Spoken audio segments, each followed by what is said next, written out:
من حمال هنر بودم. من فکر می کردم با به دست گرفتن قلم میشه خیلی کارا کرد، در حالی که اساتید، استادان در هر جایگاه و منصبی هیچ وقت قلم به دست نمی گرفتن.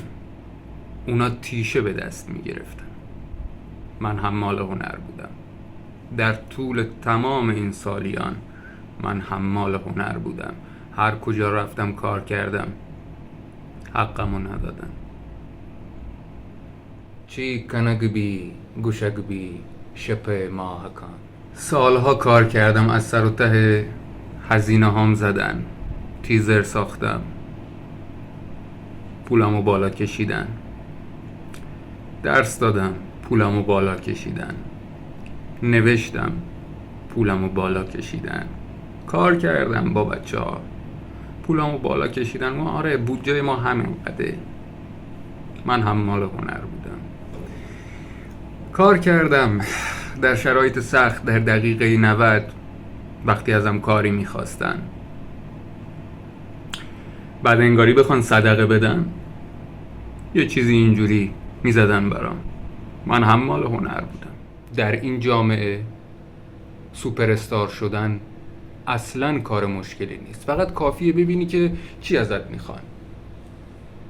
برای همینه که میبینیم خیلی زود پا میگیرن، همه جا هستن.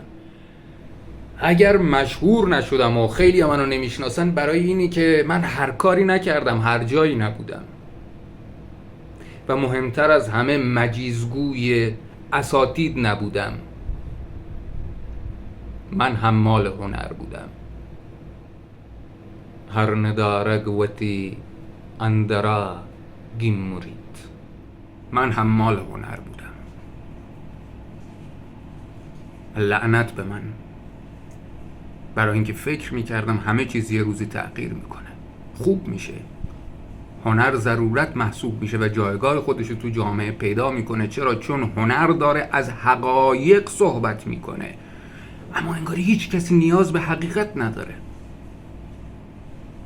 ای آقا ول کن، مردم درگیر نون شبشونن. آره، راست میگی. وشبوانی دریگ حیالا مپروش. دل ما